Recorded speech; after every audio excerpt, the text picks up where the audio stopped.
लड़की जो होती है शादी की तैयारी में लगी हुई थी, उसके घर वाले भी, क्योंकि शादी के महज 12 दिन बाकी थे। वह कभी लहंगा खरीद रही थी तो कभी हल्दी की रस्में की तैयारी वगैरह शुरू कर रही थी और घर में रिश्तेदार भी आ रहे थे। मैरिज होम की बुकिंग हो चुकी थी और सब कुछ हो चुका था। सब कुछ बड़ा अच्छा चल रहा था और उसी बीच जो लड़की का जो प्रेमी था उससे मिलने के लिए उसके दरवाजे पर पहुंचता है। लड़की जैसे ही उसके सामने जाती है तो उसका जो पिस्तौल होता है वो निकालता है और वह अपनी प्रेमी के ऊपर ताबड़तोड़ गोलियां चलाकर उसकी हत्या कर देता है। और फिर प्रेमी की मां के ऊपर भी गोलियां चलाता है और उसकी भी जान से मार देता है। और फिर आखिरकार गोली अपने सिर में भी मार लेता है। दोनों की मौत हो जाती है और उसकी हालत गंभीर है। लेकिन सवाल यह है कि आखिरकार जब लड़का उसकी दोनों एक दूसरे से प्यार भी करते थे और फिर ऐसा क्या हुआ कि दोनों के बीच में ऐसी दरारें आ गई कि लड़के ने अपनी प्रेमिका और उसकी मां की हत्या कर दी। और इस पूरी घटना को मैं आपको विस्तार से बताऊंगा, तो एंड तक जरूर बने रहिएगा। इस घटना को आपको बहुत कुछ सीखने को मिलने वाला है। आदाब, नमस्कार, सत श्री अकाल, जय हिंद दोस्तों। आप सभी का स्वागत है फिर से एक नई वीडियो के अंदर। तो दोस्तों, वीडियो को लाइक करके चैनल को सब्सक्राइब कर लीजिएगा। जितने भी दोस्त वीडियो को देख रहे हैं, कहाँ से देख रहे हैं, अपनी सिटी का नाम और अपना नाम जरूर कमेंट करिए ताकि अगली वीडियो नेक्स्ट वीडियो में आपका नाम ले सकूं। मैं छोटू भैया आज की सच्ची घटना में आपको सुनाने जा रहा हूं। ये सच्ची घटना जो बिहार की है, जो बिहार के नालंदा जिले की वहीं का एक सिलवा थाना है और उसी थाने के अंतर्गत एक कॉलोनी पड़ती है और जिस कॉलोनी का नाम है सिंह कॉलोनी।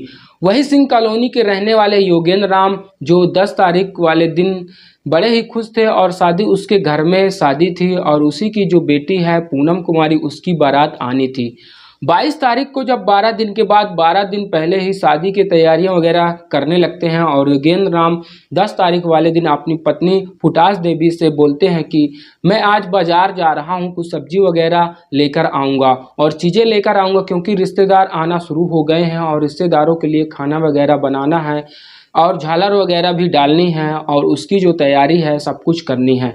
वो घर से निकल जाता है और घर पर ही पूनम कुमारी थी और उसकी माँ दोनों थी। उसी टाइम पर उसके घर के गेट बजता है और जैसे ही गेट बजता है तो पूनम जो कुमारी होती है दरवाजे पर पहुंचती है और दरवाजे पर पहुंचने के सामने जैसे ही वो लड़का खड़ा हुआ था, वो जो उसके लड़के को देखकर एकदम से शॉक हो जाती है क्योंकि आखिरकार जो यह लड़का दरवाजे पर क्यों है। क्योंकि जो दरवाजे पर जो लड़का खड़ा हुआ था वह मनीष कुमार था, जो थाना चड्डी बराबर वाला गांव मऊ गांव का रहने वाला था। उसी गांव का रहने वाला था जो मनीष बहुत ही अच्छे तरीके से जानती थी, क्योंकि मनीष के साथ उसकी प्रेम कहानी 1-2 साल से लगभग चल रही थी। और वह मनीष को देखते ही शॉक्ड हो जाती है और बोलती है कि तुम कैसे आए और क्या हुआ। तो लेकिन मनीष कुछ बोलता नहीं, लेकिन वह पर जो गली में जो लोग खड़े हुए थे ये सब चीज़ बड़े ध्यान से देख रहे थे। और उसी टाइम पर मनीष पिस्टल निकालता है और अपनी 9 mm की गोली डायरेक्ट पूनम कुमारी के सर पर ताबड़तोड़ मारता है। और गोली की आवाज़ सुनकर जो पूनम कुमारी की माँ थी फुटास देवी भी वह भागती है और आती हैं बाहर।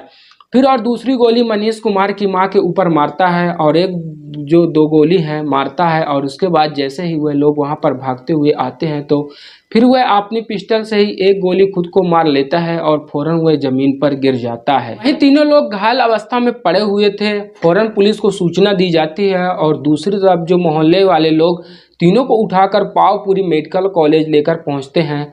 और डॉक्टर दरवाजे पर ही जैसे चेक करता है तो पूनम कुमारी और उसकी मां फुटवा देवी की मौत हो चुकी थी। और वही जो मनीष कुमार था वह गंभीर रूप से घायल था और उसके जो भर्ती कराया जाता आईसीयू वार्ड में। और यह जो खबर जैसे ही पुलिस प्रशासन को लगती है, फौरन एसएसपी जो भारत सोनी मौके पर पहुंचते हैं, मुआयना मुआवजा करते हैं, अच्छी तरीके से जांच पड़ताल करते हैं। अब सवाल यह था कि जब लड़की की शादी 12 दिन बाद होने वाली थी तो उसके पहले ही जो लड़का आया था इसने गोली मार दी और होने वाली जो दुल्हन जो बनने वाली थी उसको पहले ही मार दिया जाता है। आखिरकार जो लड़का कौन था, क्या मामला था, जब पुलिस पूरी छानबीन करती है तो पूरे परिवार के लोगों से बातचीत करती है, पूरा खुलासा करती है तो पता चलता है कि यह जो पूनम कुमारी थी उसकी प्रेम कहानी लगभग 2 सालों से मनीष कुमार के साथ चल रही होती है। ये दोनों एक दूसरे को बहुत प्यार करते थे और जो ये मनीष है ये जो थोड़ा सनकी किस्म का होता है। और दोनों की प्रेम कहानी शुरू कैसे हुई थी। मनीष कुमार पूनम कुमारी का भाई का दोस्त था और इसका जो घर था आना जाना था, और इसी बीच पूनम कुमारी इसके हिफाजत से मिलती है और ये बातचीत शुरू कर देता है। और जब परिवार के लोगों को पता चलता है तो पूनम के भाई को भी पता चलती है, तो वह दोस्ती ख़त्म कर देता है मनीष से और बोलता है कि तूने तो गद्दारी कर दी। लेकिन मनीष अब पूनम से बात करने लगता था और जो पूनम मनीष से दोनों की बातचीत का सिलसिला यूं ही चल रहा था। और इसी चीज़ से परेशान होकर परिवार वाले जो योगेंद्र राम है वह अपनी बेटी का रिश्ता कहीं और करा देता है। तो रिश्ता तय होने के बाद जो अपनी बेटी को समझाने लगता है, बोलता है कि बेटा हमारी इज्जत का मामला है। और बेटी तमाम दलीलें देते हैं और इजाज़त और बात करते हैं। बेटी इज्जत की बात करते हैं, बेटी फैसला करती है तो वो अपने परिवार की तरफ जाएगी, मनीष को छोड़ देगी। और वह मनीष से बोल देती है कि मैं तुमसे बात नहीं कर पाऊंगी और अपनी सिम को भी तोड़ देती है। वह शादी करने के लिए तैयार हो जाती है। अब जो है 22 तारीख आ जाती है और उसी 22 तारीख को बारात आने वाली होती है। बारात तो आने वाली होती ही है और साथ में घर वाले की जो होती है तैयारियां वगैरह भी चालू कर देते हैं। और जो मनीष जो होता है उसको भी पता चल जाता है और मनीष अंदर ही अंदर आग बबूला हो जाता है और सोच रहा होता है कि उसकी जो प्रेमिका ने उसको धोखा दिया और उसको हाल ही में बदला भी लेना है। और ये बदले की आग में जलते जलते हुए सब कुछ वह सोचने लगता है। और फिर पिस्टल लेकर वह आता है और पूनम कुमारी के दरवाजे पर पहुंचता है। पूनम कुमारी ने जब गेट खोला तो उसने आपकी प्रेमिका को मार दिया और उसकी मां को भी मार दिया और खुद को भी मारना चाहा। लेकिन जब वह जिंदगी और मौत के बीच जूझ रहा है, क्योंकि उसने अपने सिर में गोली मारी है लेकिन प्रेमिका और उसकी मां की मौत हो चुकी है। और बात जिस घर में शादी होने वाली है वह पूरे गांव के अंदर मातम पसरा हुआ है, चर्चा का माहौल है और हर कोई बोल रहा है कि मनीष ने यह बिल्कुल भी सही नहीं किया। लेकिन कुछ लोगों का यह भी बोलना है कि मनीष को प्यार में धोखा मिला, इसलिए मनीष पागल हो गया और उसका दिमाग काम करना बंद हो गया और वगैरह वगैरह सब कुछ, ये सब कुछ होता रहता है, इसीलिए उसने ऐसा कांड कर दिया। ये जो वीडियो है, ये जो घटना है मैंने आपको बताई, इससे यह सीखने को मिलता है कि लड़कियां जब किसी के प्यार में या लड़के के किसी प्यार को पाने की कोशिश करती हैं, अगर उसके अंदर साथ रहने की हिम्मत है तो अगर वह किसी के साथ रहना चाहें, हमेशा के साथ हो सकता है कि वह आप किसी के साथ जाएंगी। क्योंकि जब भी एक दूसरे का साथ छोड़ा जाता है तो लड़का हो चाहे लड़की हो, जो ज़्यादातर प्यार जो करता है वो पागल हो जाता है। और जब वह ज़्यादा दिमाग का टेंशन लेता है तो उसके दिमाग की नसें सिकुड़ जाती हैं और सिकुड़ने के बाद फिर वह इंसान को कंट्रोल नहीं रहता है। वह जो कर रहा था, बस वह कर रहा था कि उसकी जो सही है गलत का अंदाज़ा नहीं होता, बस उसके दिमाग में एक ही बात होती है, सामने वाले ने हमें धोखा दिया है। तो इसीलिए कुछ भी प्यार मोहब्बत करें या इस टाइम पर बहुत सोच समझ कर करें। आपकी एक गलती सब कुछ बर्बाद कर सकती है। पूनम कुमारी ने अगर बातचीत नहीं होती तो मनीष से, अगर वह सिंगल होती तो शायद उसकी शादी बिल्कुल अच्छे से होती और कोई दिक्कत नहीं होती। और अगर मनीष ने प्यार नहीं किया होता तो बिल्कुल ऐसा होता कि अगर वह परिवार वाले पूनम कुमारी की शादी मनीष से कर देते हैं तो शायद पूनम की दिक्कत भी होती।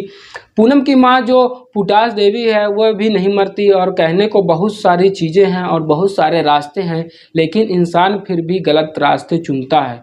अगर मनीष पूनम को भूल जाता मनीष को ज़िंदगी, पूनम की ज़िंदगी, मनीष जिस लड़के से प्यार करता था वो लड़की खुश हो जाती, खुश भी रहती और मनीष का प्यार भी सफल हो जाता। लेकिन मनीष ने बदले की आग में जलकर ऐसा कांड कर दिया।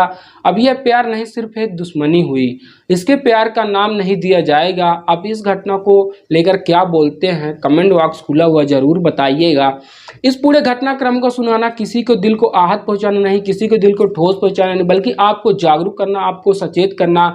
इस तरह की जो घटनाएं आजकल हो रही, प्यार मोहब्बत इश्क धोखा वाली, इससे आप बच के रहें, सचेत रहें, अपने बच्चों को सचेत रखें, अपने लड़कों को सचेत रखें। और आप ज़रूर जो ये घटना होती हैं प्यार मोहब्बत इस तरह की जो घटना आपके घर में भी घटित हो सकती हैं, तो इसको ज़रूर आपने घर में बच्चों से पूछ कर रखें और जानकारी रखें ऐसा कुछ हो तो नहीं रहा बीच में। तो चलिए दोस्तों, नेक्स्ट वीडियो पर मिलते हैं इसी तरह की इंटरेस्टिंग कहानी के साथ, फिर से एक नए एपिसोड के साथ, एक नए अंदाज के साथ। तब तक लिए आपसे अलविदा लेते हैं। तो तब तक के लिए दोस्तों जय हिंद।